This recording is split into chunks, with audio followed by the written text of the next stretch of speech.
Oh, totally. I mean, we have completely bubble wrapped our kids because it's not just fear of abductors, though I know that's the big boogeyman. But there are car accidents, there are bike accidents, there Hmm. are There's stair accidents, there's depression, there's diabetes, there's loneliness. I mean, we always think of these things happening outside the home that are going to cripple our kids, that we're going to feel very guilty about because why weren't we there and why didn't we take them? But we forget, I mean, like if we're going to play the risk game, let's talk about the fact that anxiety and depression are skyrocketing among kids. And I don't even like to talk about the self harm and stuff because it's too scary. And I feel like parents are already scared enough. It's like, oh my God, I can't let them go because they could get hurt, but I can't let them stay because they could get depressed. It's like, what am I supposed to do? At some point, I will tell you about my current organization, which is a nonprofit devoted to making childhood independence easy, normal, and legal again, so that you don't have to be making all these vast calculations in your brain every time you wonder, can my kid walk to soccer? that's really interesting. And I do want to hear about that because I am at the end of this looking for tools and help because I'm vexed by this. I mean, I'm Yeah. not kidding. This takes up a lot of brain space with me because when I see my kid not know how to use the toaster, it so bums me out. I don't even know what to do with it. I don't even like I get mad at them, I get mad at myself.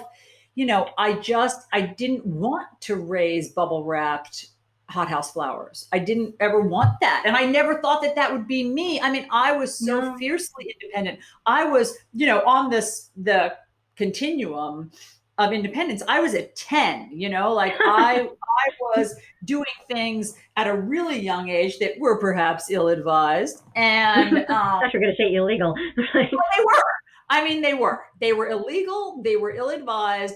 I was, around a posse of great people who were old kids who were older than me, and it was the 80s. So, if I'm being honest, there was a lot of alcohol and drug use and dangerous car stunts. Ooh, And that's it. I had an episode. I mean, not even an episode. I mean, it was a chunk of time in my teenage years where I fell in love with a punk rock band named Shrapnel, and I Oh followed God. Shrapnel around into various bars and clubs that I had no business being in.